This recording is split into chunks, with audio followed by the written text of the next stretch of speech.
Bonjour à tous et bienvenue en plein cœur de ce 53e Salon de l'Agriculture pour votre émission en direct. Terre d'info, le JT, vous savez, 45 minutes d'actualité et de débat au cœur même, comme je vous le disais, de ce salon. Aujourd'hui, on a le plaisir d'accueillir dans la partie actualité Xavier Belin, le président de la FNSEA. Bonjour. Bonjour. Nous reviendrons avec vous évidemment sur l'actualité chaude de ce salon, avec la visite hier du président de la République, l'interview exclusive qu'il nous a accordée et les annonces qu'il a faites. On y reviendra avec vous, Xavier Belin. Mais on va s'intéresser dans la partie actu à l'élevage tout au long de ce JT. L'élevage avec un duplex avec le Hall 1 et Thierry Roquefeuille, le président de la Fédération nationale des professionnels du lait, mais aussi à l'élevage ultramarin dans les dom-toms avec son président du comité sectoriel de l'élevage, Jacques Crozillac. Et on parlera métier, car l'élevage est un métier, propose en tout cas des emplois dans ces différentes filières. Et on ira à Marc Pagès, le directeur d'Interbev, pour en parler. Et dans la partie débat, parce que vous le savez, on va conclure notre magazine avec un débat. On parlera de la nouvelle réforme territoriale avec 13 régions, vous le savez, mais surtout une nouvelle organisation dans chacune des régions de l'agriculture. Alors est-ce que ces nouvelles identités régionales sont un levier économique pour l'agriculture de demain? Eh bien on en débattra en fin d'émission avec nos invités. Voilà pour le sommaire de cette émission. Je vous rappelle que vous pourrez réagir tout au long de ces 45 minutes sur nos réseaux sociaux, notre page Facebook Campagne TV, notre Twitter. Alors c'est hashtag TDIJT ou notre site www.campagnetv.com. Vous êtes prêts pour la partie actu? On y va.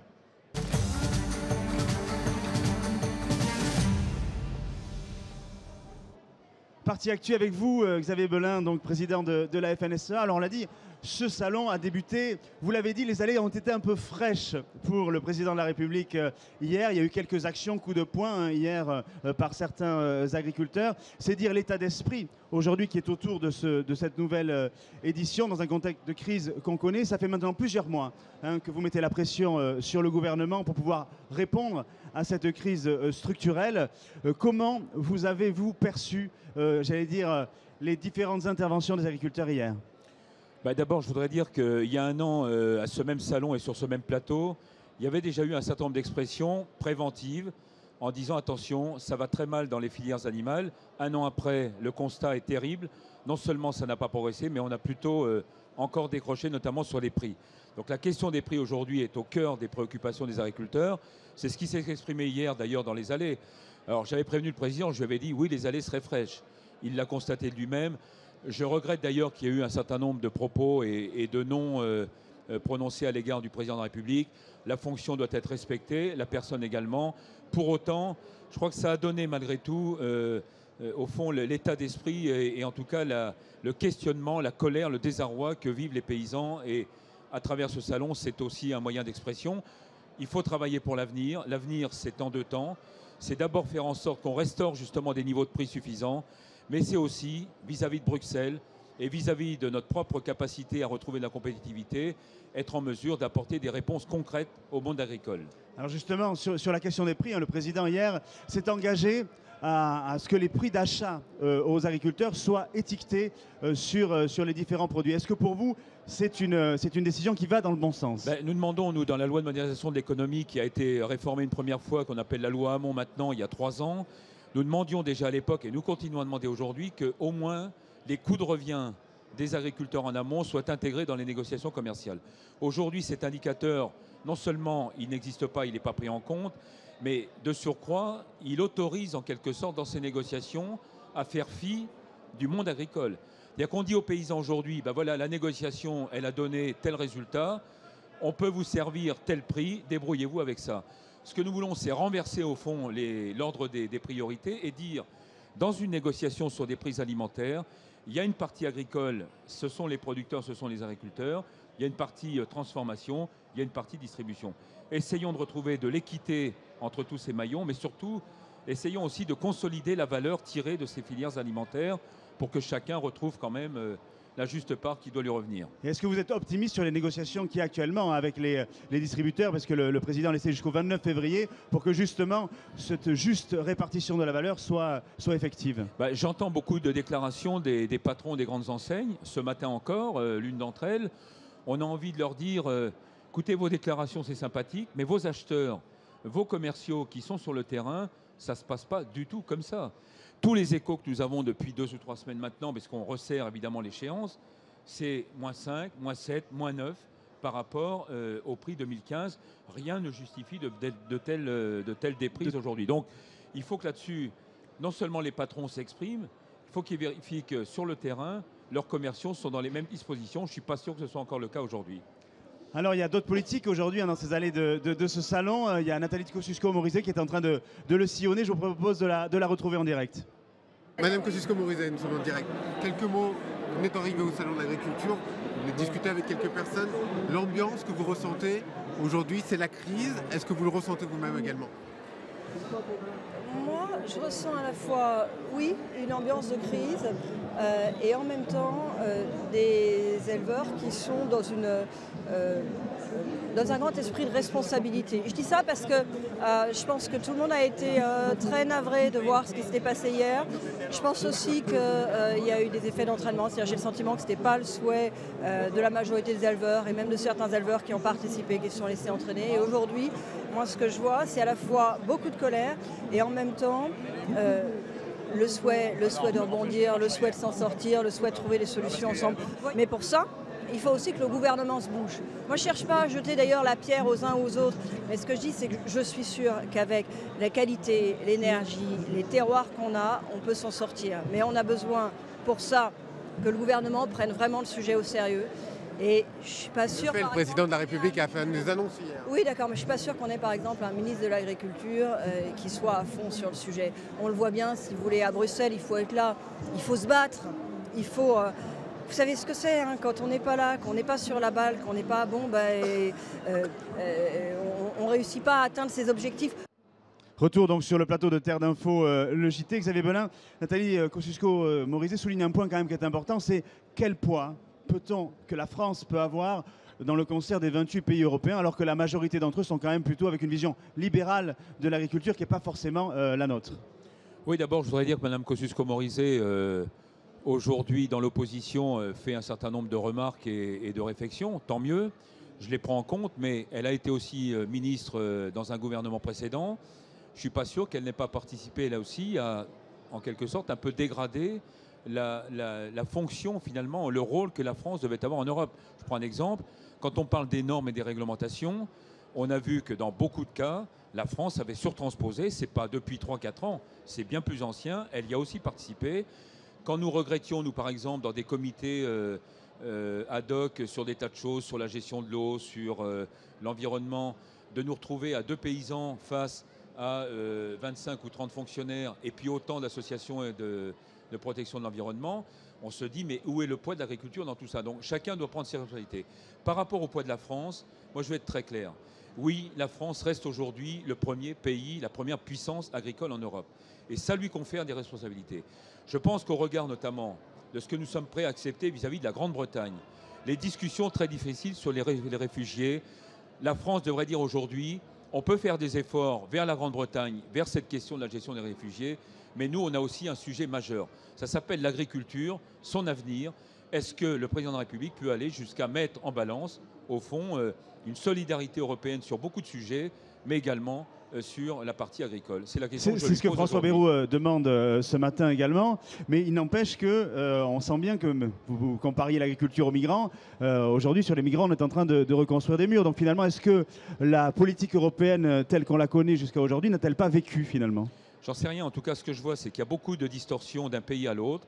L'Europe devait être au contraire un espace de convergence sur le plan social, sur le plan environnemental, sur le plan de la qualité. Bref, avoir une identité, une fierté agricole et alimentaire. Je note qu'aujourd'hui, finalement, l'option très libérale qui a été retenue dans les dernières années, avec, au fond, les plus faibles, tant pis pour vous, crevez, et puis on va permettre aux plus forts d'y arriver, ce n'est pas satisfaisant. Et par ailleurs, quand on est en situation de crise, l'Europe aujourd'hui devrait protéger. Nous devrions avoir quelques mécanismes pour justement protéger les agriculteurs. L'Europe aujourd'hui non seulement ne protège plus, elle n'amène aucune réponse concrète à la crise que nous vivons. Alors encore une fois, est-ce que la solution, c'est de faire d'abord disparaître les plus faibles, les plus vulnérables? Je ne crois pas qu'à long terme, ce soit une politique qui soit non seulement ambitieuse, mais qui pourrait même, si on va plus loin, remettre en cause tout simplement l'édifice européen aujourd'hui, la construction européenne. Moi, c'est ce qui me fait peur aujourd'hui. Les discours populistes, on peut les tenir. Vous savez, le président de la FNSEA aujourd'hui, il peut aller dans le sens de ceux qui disent « remettons des frontières, protégeons-nous, refusons les importations ». Ce n'est pas comme ça qu'on va construire demain une solidité, une solidarité européenne. Au contraire, essayons d'être progressistes, essayons d'être modernes, mais ne soyons pas non plus dans un monde de bisounours. Il y a des concurrences aujourd'hui en Europe qui existent. Essayons quand même de les faire, de transformer ces différences par un peu plus de convergence. Merci Xavier Belin. On va retrouver une filière qui exporte, qui est la filière du lait, avec Thierry Roquefeuille qui est en duplex du Hall 1. Thierry Roquefeuille, oui. Bonjour. Bonjour. Vous êtes donc président de la Fédération nationale des professionnels du lait. Vous venez d'écouter les propos de Xavier Belin. Je pense que là aussi, je vais vous poser la même question que j'ai posée à Xavier Belin. Comment vous avez accueilli les annonces du président de la République hier? Disons que le président de la République est en train de prendre conscience qu'entre un salon de l'agriculture 2014 où l'évolution du prix du lait et l'évolution des résultats des exploitations étaient plutôt positives et cette année les choses sont en train d'évoluer dans le sens négatif et qu'il faut absolument qu'il y ait des choses qui bougent dans ce pays. Et voilà, donc c'est le rôle du président de la République d'annoncer qu'il est à l'écoute des éleveurs, à l'écoute de la FNPL, parce que nous sommes force de proposition avec la FNSEA. Donc être force de proposition, ça veut dire qu'il y a des solutions aux problèmes qui sont posés. Encore faut-il que les solutions soient en cohérence avec ce qui se passe en France, mais aussi avec ce qui se passe en Europe. Alors vous qui exportez beaucoup dans la filière du lait, on l'a vu, hein, pour pouvoir être concurrentiel, il y a la baisse des charges qui était importante et ça a priori c'est acquis. Mais est-ce qu'il ne faut pas non plus créer une valeur ajoutée spécifique qui justement fait la différence dans un concert des nations et dans une concurrence qui est accrue? Je vous entends très mal, excusez-moi. Je demandais, est-ce qu'il n'y a pas une ambition de créer plutôt une valeur ajoutée spécifique plutôt que d'insister toujours sur la baisse des charges? Je pense que il y a trois éléments qui sont fondamentaux. Il y a effectivement les charges que nous avons sur nos exploitations. Ça, c'est quelque chose d'important. Donc tout ce qui va dans ce sens de baisser les charges tel qu'il a été annoncé et ce que la FNSEA, le travail de la FNSEA sur ce dossier est fondamental. Ensuite, nous avons deux marchés. Nous avons le marché intérieur et le marché européen et mondial. Donc aujourd'hui, la relation entre les industriels et la grande distribution, c'est le marché intérieur. Ce marché-là ne fonctionne pas bien, mais ce n'est pas de cette année. Ça fait des années qu'il y a la guerre des prix. Ça fait des années que ce sont les agriculteurs, les producteurs de lait qui payent cette guerre des prix. Donc ça suffit, il faut arrêter ce schéma-là. Et ensuite, au niveau européen, on est devant une politique ultra-libérale. Depuis 18 mois, en tant que président de la FNPL, je dis au commissaire Hogan que s'il n'y a rien de fait au niveau européen, on va dans le mur. Aujourd'hui, on est dans le mur et on s'étonne. Donc tous les symptômes étaient là, tous les signes étaient là pour aller dans une crise laitière forte. On y est. Aujourd'hui, on s'étonne que les agriculteurs aient des manifestations fortes de leur exaspération. Mais c'est juste le résultat de non-décision politique. Alors justement, comment on fait pour créer de la valeur ajoutée? Parce que je crois que justement, pour pouvoir gagner des parts de marché, vous contractualisez avec l'ensemble des acteurs de la filière, que ce soit les producteurs et les transformateurs. C'est bien ça? Disons que je pense qu'on est dans un schéma aujourd'hui de relations commerciales entre industriels et grande distribution. Nous, au niveau FNPL, on a fait des propositions en disant OK, il y a des relations commerciales, mais ces relations commerciales doivent se faire dans un contexte où on respecte les valeurs au niveau de la filière, à savoir que le producteur fait partie de la chaîne alimentaire et le producteur doit être pris en tant que tel dans la relation commerciale. Donc s'il y a de la valeur ajoutée, tant mieux, mais la valeur ajoutée, elle commence dans le temps qu'elle est du producteur. Elle ne commence pas dans l'entreprise laitière. Donc la valeur ajoutée qui se crée doit être au final perçue au niveau du producteur. Mais tout ça ne peut se faire que si effectivement on crée de la valeur et qu'on ne soit pas dans une déflation, c'est-à-dire en concurrence avec d'autres pays européens qui, eux, aujourd'hui, sont en train de faire du volume sans se poser la question de la valeur ajoutée. Donc, une Europe où à deux vitesses n'est pas possible. Nous pouvons avoir une Europe rien qu'à une seule vitesse où l'ensemble des pays sont inscrits dans une même dynamique et dans une même politique. Thierry Roquefeuille, dernière petite question, où il reste même pas 48 heures avec les négociations avec la GMS. Est-ce qu'il y a déjà chez vous des laiteries qui ont joué le jeu et qui ont signé l'accord de la juste répartition de la valeur? Oui, nous avons notamment 3 PME qui ont signé. C'est la laiterie de Saint-Père, Saint-Denis-l'Hôtel et Tribala. La coopération nous dit que dans les prochaines heures, certaines coopératives vont signer cette charte, qu'elle va dans le bon sens. Ils partagent nos valeurs. Donc nous, ce que nous disons, c'est que heureusement que la filière laitière française partage nos valeurs. Ce que je souhaite, c'est que l'ensemble des industriels aillent dans ce sens. Et nous, si nous avons mis la charte des valeurs en place, c'est pour faire des propositions dans cette filière laitière. Et nous sommes prêts à regarder les propositions d'industriels si elles étaient sur la table. Mais aujourd'hui, un constat est là, c'est que certains industriels aujourd'hui ne parlent que de marché européen, que de marché mondial. Et donc, on ne réglera pas tous les problèmes uniquement avec le marché français. Il faut absolument qu'au niveau européen, on continue de mettre la pression et que le président de la République, dans les prochaines rencontres, notamment au niveau de la Commission avec le commissaire Hogan, passe un message très fort et trouve des solutions très rapides. Merci Thierry Roquefeuille. Je rappelle que vous étiez en duplex du Hall 1. Donc si tous les Parisiens et les vacanciers veulent visiter le stand du CNIEL, c'est dans le Hall 1. Merci Thierry Roquefeuille. Vous avez on vient d'entendre là aussi le président Roquefeuille sur une filière qui exporte, je le disais, et qui est touchée de plein fouet par la décroissance chinoise et par aussi l'embargo russe. Là aussi, est-ce que vous avez réellement des moyens de peser dans ces négociations internationales? Il y a les négociations en tant que telles. Il y a aussi le fait de savoir si, justement, à Bruxelles, on est capable, en situation de crise, de remettre un peu de régulation sur les marchés. Vous savez, le marché alimentaire mondial, c'est quoi? C'est une offre, c'est une demande. Est-ce que lorsqu'on a une situation de décroissance ou de récession, est-ce qu'on est dans la capacité aussi de limiter un peu les volumes mis sur le marché pour ne pas justement impacter cette valeur? Mais ça pose une deuxième question, et je crois que Thierry l'a très bien dit à l'instant, c'est qu'on a à la fois un marché mondial qui évidemment impacte, on ne peut pas le nier, mais le marché intérieur, notamment le marché français aujourd'hui, qui est un marché qui ne bouge pas. On n'a jamais vu aujourd'hui des fromages, des produits transformés à partir du lait être en diminution par rapport au prix proposé aux consommateurs.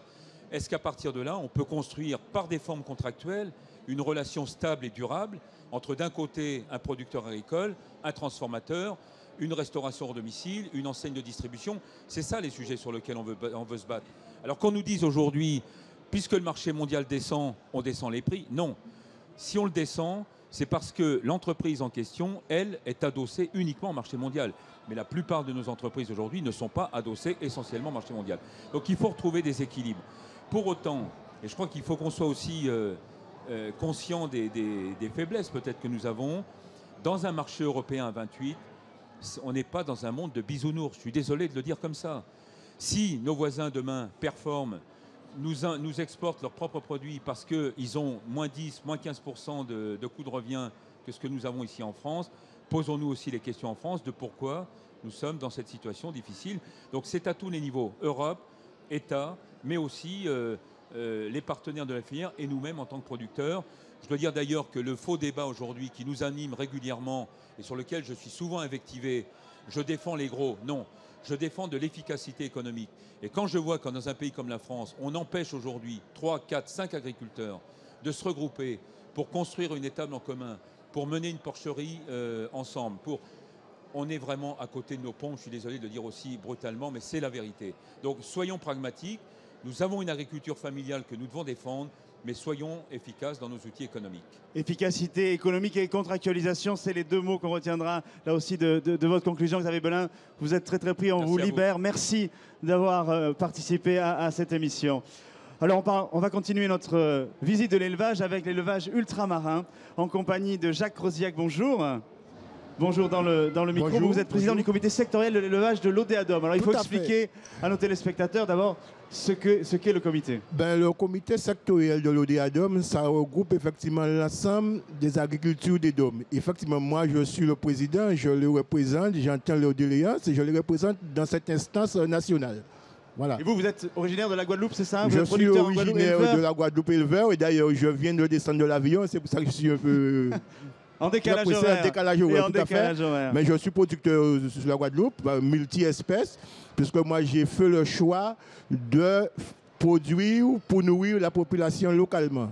J'ai un atelier de porcins de 42 truies, je fais de vaches effectivement allaitantes pour la production en circuit locale. court et pour la consommation locale. En circuit court pour la consommation locale et effectivement aussi distribué par les coopératives.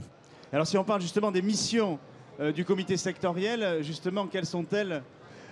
Les missions du comité sectoriel, c'est vrai, c'est d'entendre les doléances de toutes les DOM, effectivement, et de discuter au sein du conseil d'administration leurs problématiques et puis pour faire remonter leurs doléances.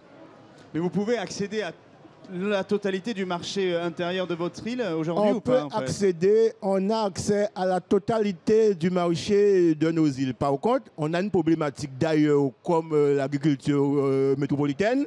On a une concurrence, une concurrence féroce par les produits congelés.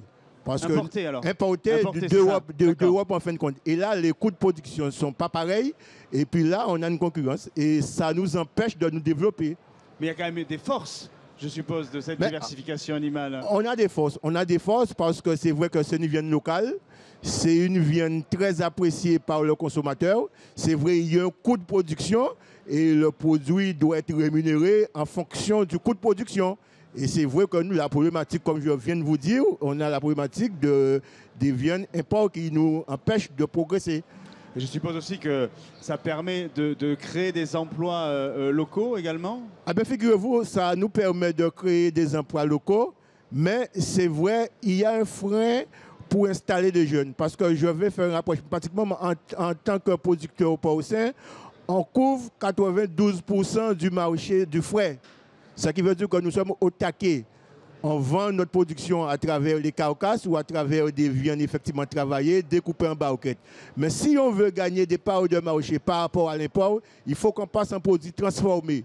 Produits transformés qui ramènent de la valeur ajoutée. Comme ça nous permettrait d'installer les jeunes et puis prendre des parts de marché sous l'import. Et là, ça demande des investissements, je suppose, pour pouvoir avoir ces usines de transformation sur place, locales. Ça demande des investissements, mais c'est vrai, nous sommes aidés par les aides européennes. C'est vrai, la problématique que nous avons, on a les aides européennes. Mais c'est vrai, pour que les agriculteurs puissent effectivement accéder à ces aides, il faut les préfinancer. Parce que vous avez un projet, il y a l'enveloppe financière, mais il y a la part privée des agriculteurs. Et c'est vrai, souvent, les agriculteurs, les banques sont frileuses, ne jouent pas le jeu. Alors justement, on a fait un peu le tour, c'est toujours succinct bien évidemment, mais il n'empêche que vous êtes dans une perspective qui est quand même florissante aujourd'hui. Oui, tout à fait, tout à fait. À partir du moment que l'homme vit, l'homme doit avoir de l'espoir, puisque nous sommes un territoire, nous sommes là pour effectivement nourrir la population. À partir du moment où on parle de ce principe-là, on a toujours de l'espoir et puis il faut qu'on travaille.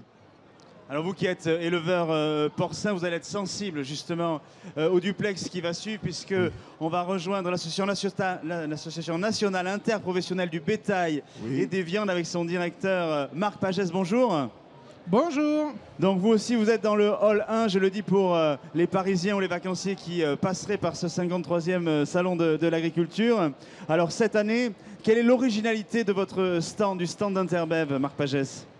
Alors cette année, on a misé très fort sur les différents métiers de notre filière, puisque en effet, nous avons l'élevage, mais la filière est composée de différents métiers pour pouvoir produire au niveau du consommateur cette viande tant consommée et tant désirée. Et donc en effet, sur ce stand, vous avez à la fois les métiers de l'élevage d'un côté, les métiers jusqu'à la boucherie, la distribution et la cuisine, avec tout un parcours qui va aussi reprendre tous ces différents métiers. La filière viande, c'est quand même 500 000 emplois. Nous recherchons actuellement 20 000 personnes parce que nous avons des emplois libres pour 20 000 personnes. Et donc du coup, on est là pour expliquer tous ces métiers, toutes les formations qu'ils font pour aller à ces métiers et faire en sorte que nous continuions à avoir le maintien de ce savoir-faire dans cette filière, cette recherche de la qualité pour faire ce produit français au niveau de notre consommateur. C'est l'ensemble des professionnels, de l'élevage jusqu'à la commercialisation, parce que là aussi, il y a une multitude de métiers dans votre filière. Est-ce qu'on peut aussi replacer le poids justement de la filière viande dans l'économie française? Aujourd'hui, cette filière viande, elle a un poids à la fois économique en tant que telle, mais également par rapport au territoire. Notre filière est une filière qui constitue un ensemble de territoires français avec la richesse de nos races, que ce soit bovine, ovine, cheval, équine, caprine. C'est toute une richesse de territoire, toute une richesse en termes d'outils de transformation et de distribution, avec à la fois la boucherie artisanale, la grande distribution. Tout ça, c'est un tissu sur l'ensemble du territoire qui a une valeur économique indéniable et indispensable pour notre territoire français. Il y a un chiffre, hein, Marc Pagès, qu'il faut rappeler, c'est que 75% de la viande en France est produite et consommée en France. Là aussi, hein, on est tous des consommateurs qui sommes soucieux de la traçabilité aujourd'hui. Et je crois que c'est un chiffre qu'il faut rappeler. C'est un chiffre en effet important et nous ne faisons que conseiller aux consommateurs dans ses actes d'achat de bien regarder son origine des viandes. Au jour d'aujourd'hui, la filière s'est dotée d'un logo qui est Viande de France sur toutes les espèces en viande. Il est là pour aider le consommateur dans ses actes d'achat. Nos achats, c'est nos emplois. L'emploi, c'est nos emplettes. Et donc, du coup, forcément, à un moment donné, on ne peut que conseiller aux consommateurs de faire ces choix-là. Également, dans sa restauration, dans ses cantines, qu'il n'hésite pas à demander l'origine de ses viandes. Alors, en un mot, on peut là aussi, puisqu'il nous reste 30 secondes avec vous, Marc Pagès, on peut inciter tous les jeunes à venir parcourir votre stand qui a été justement réfléchi et pensé pour inciter les jeunes à s'intéresser à tous ces métiers. Quand vous prenez notre stand sur le hall 1, vous vous apercevrez que d'un côté jusqu'à l'autre du stand, vous pouvez voir tous les métiers de la filière. De l'élevage jusqu'à la distribution avec les bouchers, avec le fameux tunnel de vision 3D permettant de voir en réel tous ces métiers également. Vous avez tout un mur de présentation de ces différents métiers avec des informations à partir de tablettes actives permettant de connaître ces métiers, de savoir le potentiel à la fois de débouchés qu'il y a dans ces métiers, la formation pour y arriver, des jeux interactifs. Notre objectif, c'est de faire comprendre que cette filière a du potentiel en termes de savoir-faire à transférer de génération en génération et nous avons besoin des jeunes pour se faire maintenir cette filière dans l'avenir. Merci Marc Pagès, bon salon à vous. Merci beaucoup. Retour sur le plateau, en conclusion avec vous, Jacques Crozillac. La formation des jeunes dans les territoires ultramarins, c'est aussi important, je suppose. C'est important puisqu'on a effectivement un lycée agricole qui, effectivement, où les jeunes s'empruntent effectivement de cette réalité et veulent être installés pour effectivement produire et pour nourrir la population. Nous avons 3 grandes filières en Guadeloupe, c'est la volaille, le porc et le bœuf. Pour avoir une idée rapide, la volaille consomme 13 947 tonnes de viande, tout confondu, fraîche, produit localement et import. Le porc, 5 467 tonnes, tout confondu, et le bœuf, 5 765 tonnes. Ça veut dire que nous avons une marge de progression pour effectivement gagner des parts de marché sur la viande importée. Là, on a des perspectives, on a de l'ambition et les jeunes, effectivement, croient en nous et c'est l'ambition que nous avons. Et nous sommes solidaires aussi aux agriculteurs métropolitains parce que nous voyons, nous avons les mêmes problématiques, la concurrence déloyale. Merci Jacques Crozillac, merci d'avoir participé à ce JT pour la partie actu. Je vous propose de suite d'ouvrir la page débat.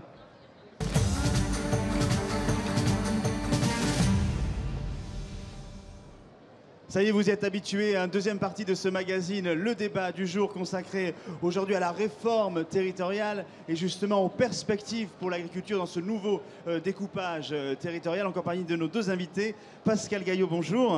Bonjour. Vous êtes président de la commission agriculture dans la grande région Alsace-Champagne-Ardenne-Lorraine. Merci d'avoir accepté notre invitation. Merci. Et en face de vous, une autre grande région, la région Aquitaine, avec Daniel Peyrobe, agriculteur et délégué de Passion Céréales en Aquitaine, puisque vous êtes agriculteur dans les Landes, je crois, c'est ça? Oui, bonjour. Bonjour, Madame la Présidente. Oui, je suis agriculteur en Landes, producteur de maïs, mais aussi de maïs transformé au travers du poulet, du palmipède à foie gras, qui est endeuillé ces jours-ci, et de bœuf de Chalosse. Alors justement, la réforme territoriale, Pascal Gaillot, a redécoupé un petit peu les régions géographiques, mais surtout a asséner la compétence économique aux régions. Donc du coup, forcément, l'agriculture faisant partie du développement économique, elle revient, et le développement agricole revient à ces régions. Alors comment justement on appréhende cette nouvelle organisation territoriale? Alors, comment on l'appréhende? Écoutez, très bien. Ce qui nous donne une force particulière, et ce qu'il faut comprendre, c'est qu'il y a vraiment, véritablement une évolution. Vous l'avez rappelé par le périmètre des régions. Ça, c'était une phase de la loi NOTRe. Mais l'autre phase, c'était la compétence, et la compétence économique qui revient dans ces régions et qui nous donne aujourd'hui la capacité, nous, Conseil régional, d'accompagner le développement économique de l'agriculture, des exploitations agricoles, mais également de toutes les filières. Et nous avons voulu, au niveau d'Alsace, Champagne-Ardenne, Lorraine, créer une commission agriculture, forêt et agroalimentaire, parce qu'on n'oublie pas évidemment que la transformation et notre agroalimentaire est complètement connecté et dépendant de la santé de l'agriculteur. Alors Daniel Perrob, vous qui êtes agriculteur dans une autre grande région, est-ce que vous considérez cette réforme territoriale comme une opportunité? Oui, je crois que de toute façon, la réforme est là, elle est mise en place. Charge à nous maintenant de nous impliquer pour que nous puissions obtenir des synergies dans ces nouvelles régions afin d'aller à la conquête de nouveaux métiers, d'être en mesure de saisir de ces opportunités pour gagner de la compétitivité, des coûts de production, une baisse des charges et gagner aussi une synergie avec les femmes et les hommes politiques qui existent dans ces grandes régions. Et j'ai eu l'occasion de rencontrer Mme la Présidente il y a quelques semaines. J'avoue que je suis quand même rassuré. Dans un certain nombre de régions, on a des élus qui prennent la mesure et la dimension du volet agricole, du poids économique de l'agriculture. Et ça, c'est quand même une satisfaction. Maintenant, il faut que transformer l'essai, comme on dit chez nous. Alors justement, si vous aussi vous voulez poser vos questions à nos invités, vous pouvez le faire là aussi sur le site www.campagne-tv.com ou sur le site www.planchamp.com et nos invités y répondront à la fin de ce débat.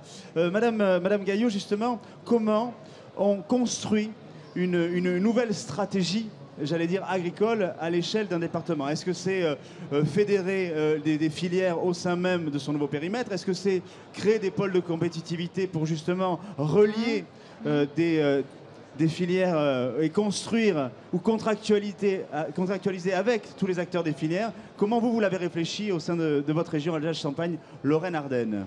Alors déjà, vous me posez la question comment on construit, et je vous réponds comment on co-construit. Et c'est véritablement le message que nous avons travaillé, et même nous sommes allés plus loin que le message, parce que nous avons échangé cette semaine, le Conseil régional, la Commission agricole, avec l'ensemble des représentants des organisations professionnelles agricoles. On a invité à co-construire ce projet agricole.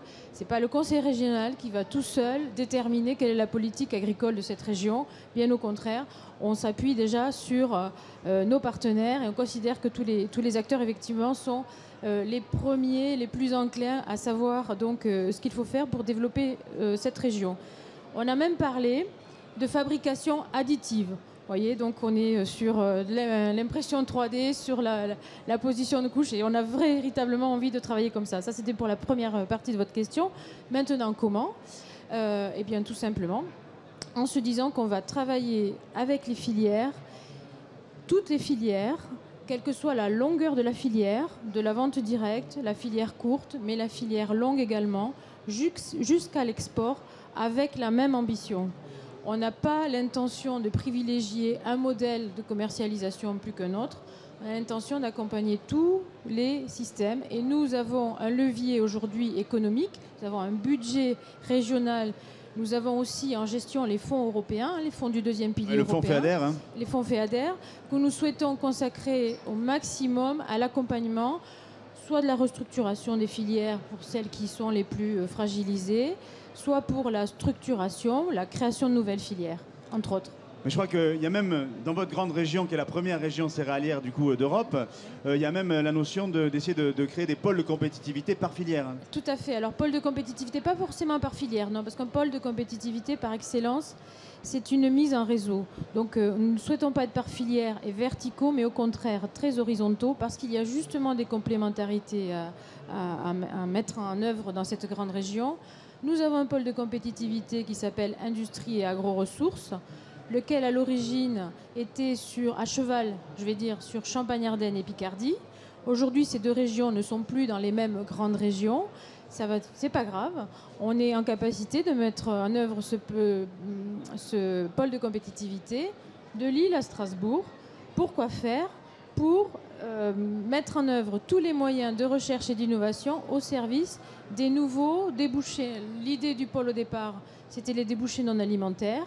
On intègre aujourd'hui les débouchés alimentaires et on retravaille sur l'amont en créant un cluster autour de la recherche agronomique, innovation, sur un thème système de production et plus largement le thème de la bioéconomie. Daniel Pérobe, Madame Gaillot parlait de co-construction. Est-ce que dans la région Aquitaine, Languedoc, non, alors Aquitaine, Limousin, Poitou-Charentes, excusez-moi, est-ce que dans cette nouvelle grande région, là aussi, on vous a appelé à co-construire la stratégie agricole? Oui, je crois. Alors, je reste quand même un petit peu éloigné, mais si j'en crois mes collègues qui travaillent dans la Chambre d'agriculture et à la coopération aux côtés des élus politiques, effectivement, il y a une véritable volonté de travailler ensemble, de construire cette nouvelle région pour que ce soit une réussite, une réponse. Mais ce que je crois, c'est que pendant de nombreuses années, le secteur primaire et l'agriculture a été délaissé. Aujourd'hui, j'ai le sentiment que le pouvoir politique, la puissance publique, mais qu'aussi nos concitoyens prennent la dimension et la mesure de l'enjeu du territoire, de l'enjeu d'un maillage territorial au travers de l'agriculture. Ça prime, ça porte des réponses sur nos villages, nos campagnes. Et je crois que cette considération va nous permettre d'engager la marche avant.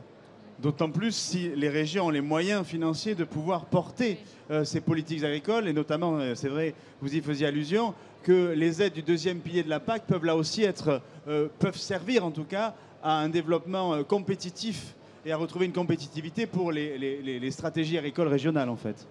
Bien évidemment, si toutefois il y a la réelle volonté, et là je crois qu'il faut être déterminé du côté des agriculteurs pour que ce soit un projet agricole des territoires et non pas du saupoudrage ou, comme on peut le voir parfois, de satisfaction autre qu'un intérêt économique.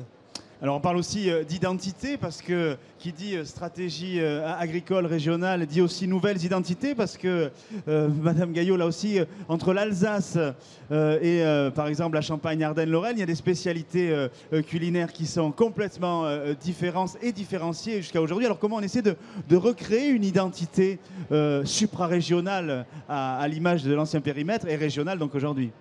Alors, la question de l'identité, effectivement, c'est tout l'enjeu aujourd'hui. Déjà, pour trouver un nom à cette région, aujourd'hui, ce n'est pas son nom définitif. D'abord, dû trouver une infographie, un logo qui sera sympathique. Mais au-delà de ça, soyons clairs, ce n'est pas parce qu'on a fait un grand territoire que les terroirs vont disparaître. L'Alsace, la culture alsacienne restera toujours alsacienne. Les vins d'Alsace seront toujours des vins d'Alsace et les champagnes seront toujours des champagnes. Et entre les deux, la Potée-Lorraine existera toujours.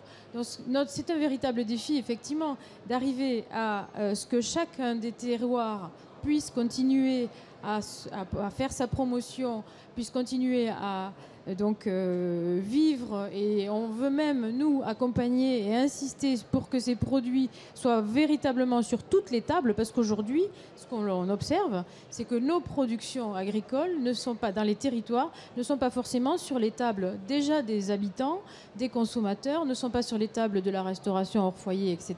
Donc ça c'est la première chose. Et puis évidemment tous ces produits ont besoin d'exister jusqu'au bout de leur filière, le champagne jusqu'à l'export. Les vins d'Alsace, aujourd'hui, ont besoin aussi peut-être de s'exporter un petit peu plus. Il y a tout un tas de complémentarités à trouver. Cette diversité fait notre richesse.